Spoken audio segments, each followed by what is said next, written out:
अस्सलाम वालेकुम, मैं हूं अकबर हुसैन और आज हमारा जो टॉपिक है वो है पार्शियल कोरिलेशन कोफिशिएंट का प्रूव है।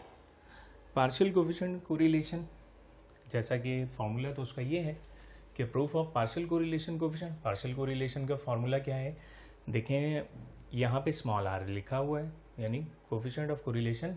ये पॉइंट जो है ये आपको बता रहा है कि 0.3 पार्शियल कोफिशिएंट कोरिलेशन का। अगर ये कैपिटल आर हो और ये पॉइंट इधर आ जाए 1.2 तो वो मल्टीपल कोरिलेशन का फार्मूला है। तो ये जो फार्मूला आपको दिखाई दे रहा है ये फार्मूला है पार्शियल कोरिलेशन का, पार्शियल कोरिलेशन कोफिशिएंट का। देखें डेफिनेशन तो वही है जो आप मल्टीपल कोरिलेशन कोफिशिएंट के फार्मूले में लिखते थे।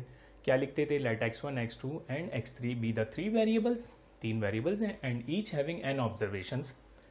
Suppose the variables x1 x2 and x3 be measured from their means.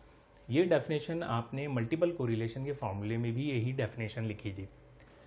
अब यहाँ जो सेकंड पॉइंट है, जो सेकंड स्टेटमेंट है, उसमें फ़र्क आता है।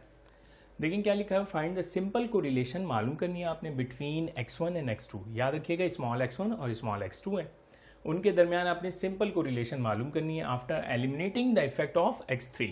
यानी जो पॉइंट के बाद 3 है, 1 और 2, x1 और x2 के दरमियान आप क्या कर रहे हैं? सिंपल कोरिलेशन मालूम कर रहे हैं। लेकिन पॉइंट 3 का मतलब क्या हुआ? After eliminating the effect of the x3। यानी कोई भी वेरिएबल जब पॉइंट के बाद आ जाएगा पार्शियल कोरिलेशन के अंदर तो इसका मतलब ये है कि आप उसके इफेक्ट्स को क्या कर रहे हैं? एलिमिनेट कर रहे हैं, बाकी दो के दरमियान जो है सिंपल कोरिलेशन मालूम कर रहे हैं। तो देखें इसीलिए यहाँ पर क्या लिखा हुआ है? Simple correlation between x1 and x2। तो इसलिए यहाँ पे x1 और x2 यानी ये 1 और 2 इसको इंडिकेट कर रहे हैं।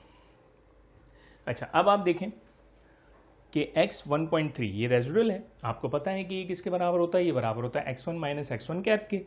और x1 कैप किसके बराबर होगा? x1 कैप बराबर होगा B13 और x3 के। तो बस x1 कैप की जगह मैंने ऑलरेडी पहले से यही लिख दिया, B13 x3।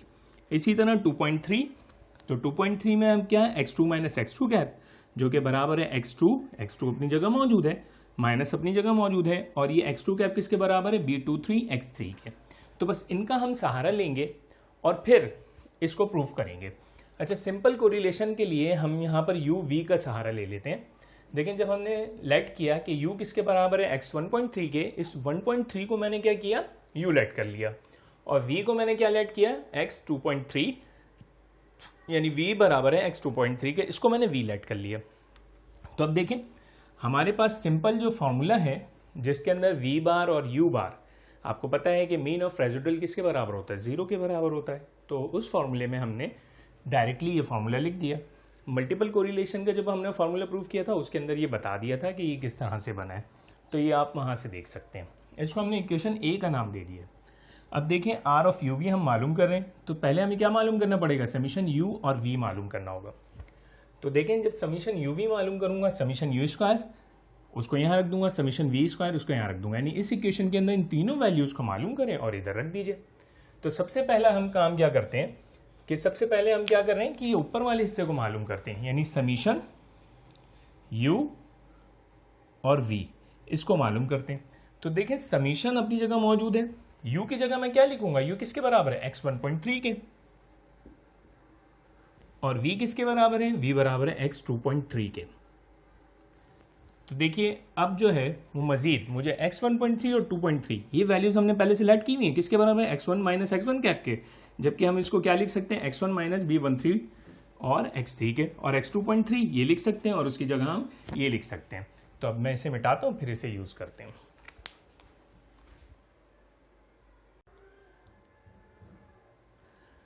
अब देखिए यहाँ पर हमें इनकी जगह ये वैल्यूज लिखी, x1 माइनस x1 कैप, और x 2.3 की जगह मैंने x2 माइनस x2 कैप लिखा, और अब x1 कैप और x2 कैप की वैल्यूज लिख दी। अब सिंपली करना क्या है? हमें इनको मल्टीप्लाई करना है, यानी जब हम इसको मल्टीप्लाई करते हैं तो बस इस पूरे ब्रैकेट को इससे मल्टीप्लाई करवा दीजिए। तो देखें जब मैं इसको इससे मल्टीप्लाई करवाता हूँ और समीशन को भी अंदर भेज दूंगा, देखें x1 को जब मैंने x2 में भेजा, x2 के साथ मल्टीप्लाई किया और समीशन को भेज दिया, तो ये क्या बन गया भाई? समीशन x1 x2 ये बन गया। x1 को x2 से मल्टीप्लाई किया, समीशन भेज दिया। अब इस x1 को मैं इसके साथ मल्टीप्लाई करा देता हूं तो क्या होगा? देखें माइनस का आ गया ये समीशन, पहले B23 लिख देता हूं, पहले B23 मैंने लिखा, फिर उसके बाद क्या आ जाएगा भाई, समीशन x1 x3, इसको इससे मल्टीप्लाई करा दिया। अब हमें क्या करना पड़ेगा, इसको इससे मल्टीप्लाई करवाएंगे तो ये क्या आ जाएगा जी, माइनस B13 आ गया, और समीशन, अब ये x2 पहले है, x3 बाद में लिख देता हूं, तो देखें x2 x3 लिख दिया। अब ये माइनस माइनस क्या हुआ आपके पास, प्लस हो गया। B13 B23 ये लिख दिया, B13 B23, और फिर क्या आएगा समीशन, देखिए यहाँ x3 है, यहाँ पर भी x3 है, तो ये क्या हो जाएगा x3 का स्क्वायर। बस अब इन तमाम वैल्यूज़ को हम लास्ट वीडियोस के अंदर इन तमाम वैल्यूज़ को क्या करते हुए आए, रखते हुए आए, इन तमाम के आंसर्स आपको पता है। तो देखें समीशन यू वी तो ये रहा, अब इसकी जगह रख दीजिए यहाँ यू वी। अब मैं इसकी जगह रखता हूँ तो क्या रखूँगा, एन R12, और क्या आ जाएगा S1 S2। B23 का भी आप जानते हैं क्या आएगा, S2 अपॉन S3, और क्या आ जाएगा R23, ये आ गया। अब इसकी वैल्यू आप जानते हैं क्या रखेंगे, N R13 S1 S3 minus, अब इसकी वैल्यू रख दीजिए B की, B13 की, B13 की वैल्यू क्या है, तो ये बनेगी S1 अपॉन S3 और R13। समीशन x2 x3 की वैल्यू क्या बनेगी, N R23, और फिर क्या आ जाएगा आपके पास S2 S3, फिर प्लस, ये प्लस आ गया, B13 B23, और इसकी वैल्यू रख दीजिए। तो देखें B12 इसकी 13 की वैल्यू क्या आएगी, S1 अपॉन S3, और क्या आ जाएगा R13, इसकी वैल्यू रख दीजिए S2 अपॉन S3, और क्या रख देंगे आप R23। अब साथ में ये जो वैल्यू है समीशन x3, इस वैल्यू को भी यहां रख दीजिए n, क्या आ जाएगा S3 का स्क्वायर। तो इन तमाम को अब सिंप्लीफाई कर लीजिए, तो याद रखिएगा ये इसकी वैल्यू ये लिखी हुई है, यानी ये ऊपर ही मौजूद है मल्टीप्लिकेशन के अंदर। तो अब इसको सिंप्लीफाई करना है आपने, तो हम अब इसको सिंप्लीफाई करते हैं आगे।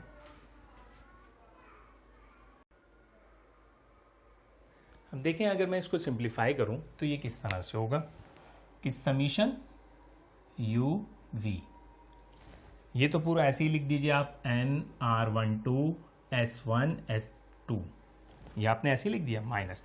अब देखें डिवीजन के अंदर S3 मौजूद है, S3 से S3 को आप क्या कर दें, कैंसिल कर दें। तो अब हम इसको तरतीब से लिख रहे हैं, n माइनस n पहले लिखा आपने, n के बाद क्या लिख देते हैं, R13 लिख देते हैं, R13 लिख दीजिए।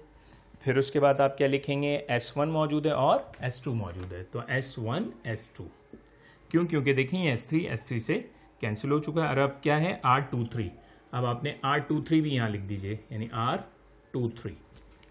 फिर उसके बाद देखें माइनस माइनस, S3 से अगेन S3 ये कैंसिल हो गया, और यहाँ पर देखें S3 का स्क्वायर है, यहाँ पर भी देखें S3 S3, तो ये S3 के स्क्वायर से S3 S3 ये भी कैंसिल हो जाएगा। तो अब देखें ये क्या बचा आपके पास, n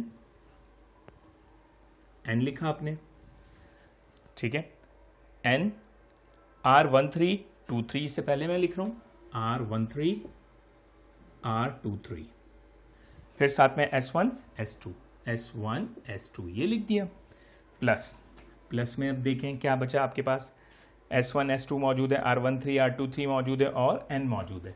तो ये देखें ये n R13 R23 S1 S2, तो देखें ये प्लस में है और ये माइनस में बिल्कुल सिमिलर है, तो पूरी वैल्यूज एक दूसरे से कैंसिल हो गई।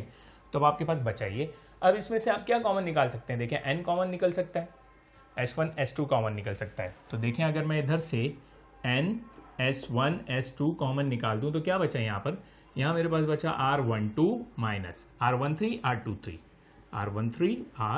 R23, ये वैल्यू समीशन UV, ये वैल्यू याद रखिएगा कहाँ रखनी है हमें, उस वो जो हमने फार्मूला मिटाया है समीशन UV की जगह हम इस वैल्यू को रखेंगे। अब आगे जो है हमें क्या मालूम करना है, समीशन V का मालूम करना है, समीशन V स्क्वायर मालूम करना है, और समीशन U स्क्वायर मालूम करना है। तो समीशन U स्क्वायर मालूम करते हैं, देन फिर समीशन V स्क्वायर मालूम करते हैं। अब देखिए समीशन UV, ये इक्वेशन थी हमारे पास, जिस समीशन UV जो हमने निकाला उसको तो यहाँ ऊपर रख देंगे। अब पहले क्या करते हैं, समीशन यू का स्क्वायर उसको यहाँ रखना है और समीशन वी स्क्वायर निकालेंगे उसको यहाँ रखेंगे। तो अभी हम पहले क्या कर रहे हैं, समीशन यू स्क्वायर, बिल्कुल उसी तरह से आप क्या करेंगे, समीशन वी स्क्वायर निकालेंगे। तो देखें समीशन यू स्क्वायर, यू किसके बराबर लेट किया था हमने 1.3 के, उसके ऊपर भी स्क्वायर लगा दिया, यू पे स्क्वायर है तो उस पर भी स्क्वायर लगा दिया। x1 माइनस x1 कैप के बराबर होगा, स्क्वायर लगा दिया, x1 कैप की वैल्यू लिख दी, होल स्क्वायर के फॉर्मूले से इसे एक्सपेंड किया और समीशन को अंदर भेज दिया। तो देखें a का स्क्वायर हो गया प्लस b स्क्वायर पहले लिख दिया और -2ab बाद में लिख दिया। बस इनकी वैल्यूज़ को आप क्या करें, आप पुट कर दीजिए। देखिए अगर मैं इसकी वैल्यू पुट करता हूँ तो n(s1) का स्क्वायर हो गया, ठीक है, और प्लस इसकी जगह मैं क्या लिखूंगा, आपको पता है r13 लिखा आपने और डिवीजन के अंदर क्या आ जाएगा s1/s3, और क्योंकि इसके ऊपर स्क्वायर है तो यहाँ स्क्वायर लगा दिए b पे। समीशन x3, ये भी इस पे स्क्वायर मौजूद है, ये किसके बराबर होगा, n(s3) के स्क्वायर के बराबर होगा, -2। अब b की जगह आप क्या लिखेंगे, वही r13 आपने लिखा और s1/s3 लिखा। अब साथ में इसकी वैल्यू लिख दीजिए, इसकी वैल्यू लिखते हैं हम तो क्या बनेगा n(r13) s1 और s3। इसे बस सिंप्लीफाई कर दीजिए। तो देखें यहाँ पर अगर मैं स्क्वायर अलग अलग करता हूँ, s1 का स्क्वायर हो जाएगा, r13 का स्क्वायर हो जाएगा, s3 का स्क्वायर, तो s3 के स्क्वायर से ये कैंसिल हो जाएगा जब स्क्वायर हो जाएगा।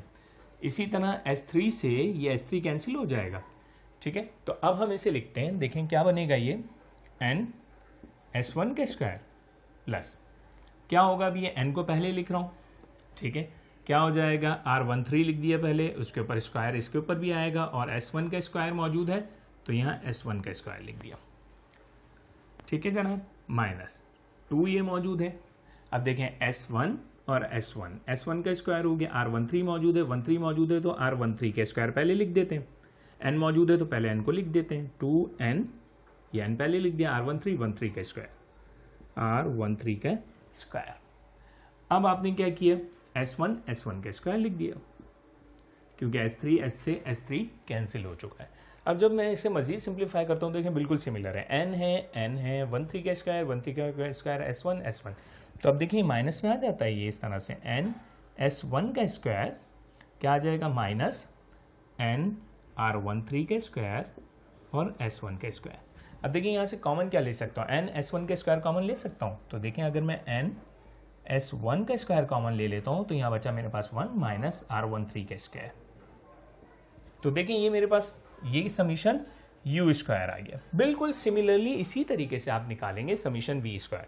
जब आप समीशन वी स्क्वायर निकालेंगे तो वो समीशन वी स्क्वायर किसके बराबर होगा, देखें समीशन वी स्क्वायर हो जाएगा n(s2) का स्क्वायर और क्या आ जाएगा 1 -r23 के स्क्वायर के, 23 का स्क्वायर। जब आप समीशन वी स्क्वायर निकालेंगे बस इन वैल्यूज़ को आप क्या करें, इस फॉर्मूले के अंदर रख दीजिए। जब हम समीशन यू का स्क्वायर, समीशन वी का स्क्वायर जब हम इस फॉर्मूले के अंदर रखते हैं तो हमारे पास जो फॉर्मूला बन जाएगा वो फॉर्मूला जो है 1.2.3 यानी पार्शियल कोफिशिएंट ऑफ कोरिलेशन का फॉर्मूला इस फॉर्म में आ जाएगा। तो अब हम मजीद काम करते हैं।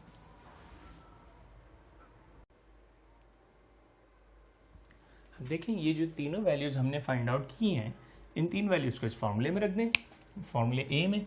तो देखें अगर मैं इसको r ऑफ यू वी इधर रखता हूँ, समीशन यू वी की जगह मैं लिखता हूँ n(s1) s2 r12 minus r13 r23, ये मैंने लिखा। और डिवीजन के अंदर आप क्या कर देंगे, इसको रूट में रख देंगे। तो देखें ये क्या हो जाएगा, n(s1) का स्क्वायर समीशन यू स्क्वायर की आपने ये वैल्यू निकाली है ना, 1 -r13 का स्क्वायर, ये निकाला। फिर आपने सेकंड रूट के अंदर समीशन वी स्क्वायर की जगह आपने ये वैल्यू लिख दी, n(s2) का स्क्वायर 1 -r23 का स्क्वायर। बस जनाब देखें ये दोनों रूट में मौजूद हैं, ये एस स्क्वायर तो रूट से कैंसिल होकर बाहर आ जाएगा, ये s1 स्क्वायर भी, ये हाफ रूट में और ये हाफ रूट में। अगर मैं इसे मजीद सिंप्लीफाई करूँ तो देखें किस तरह से बनेगा, n(s1) s2 तो अपनी जगह मौजूद है, r12 माइनस r13 r23 ये अपनी जगह मौजूद है। इसको अगर मैं रूट से अलग कर लेता हूँ तो ये बन जाएगा n(s1) s2, यहाँ से देखें हाफ रूट पूरा रूट होके ये कंप्लीट हो जाएगा, ठीक है। पावर हाफ है तो कंप्लीट n बन जाएगा। s1 के स्क्वायर पे रूट अप्लाई हुआ तो s1 आ गया, s2 पे स्क्वायर पे रूट अप्लाई हुआ तो s2 आ गया। अब यहाँ रूट के अंदर बचा क्या, यहाँ पहले रूट के अंदर बचा r1 -r13 का स्क्वायर, दूसरे रूट के अंदर जो बचा 1 -r 2 3 का स्क्वायर। तो देखिए पूरा फॉर्मूला बनता ही नहीं बनता, सेम फॉर्मूला बन रहा है। n से n को कैंसिल कर दीजिए, s1 को s1 से कैंसिल कर दीजिए, s2 को s2 से कैंसिल कर दीजिए। तो देखें अब होगा क्या कि जो बचा है आपके पास फॉर्मूला बिल्कुल सिमिलर उसी तरीके से बना जो ऊपर फॉर्मूला उसने पूछा हुआ है, r12 माइनस r13 r23 और डिवीजन के अंदर आपके पास क्या है 1 माइनस r13 का स्क्वायर और फिर अगेन रूट के अंदर क्या है 1 माइनस r23 का स्क्वायर। तो देखिए ये जो फॉर्मूला था, ये जो आपको प्रूफ किया है, ये फॉर्मूला किसका था? पार्शियल कोरिलेशन कोफिशिएंट का फॉर्मूला था, जिसका ये था कि R12.3, यानी आप सिंपल कोरिलेशन आपने मालूम की x1 और x2 के दरमियान, जबकि आपने जो इफेक्ट्स एलिमिनेट किया वो किसका था? x3, यानी उसको एलिमिनेट किया और उन दोनों के दरमियान सिंपल कोरिलेशन मालूम कर लिया। इंशाल्लाह उम्मीद करता हूँ समझ में आया होगा। अल्लाह हाफिज़।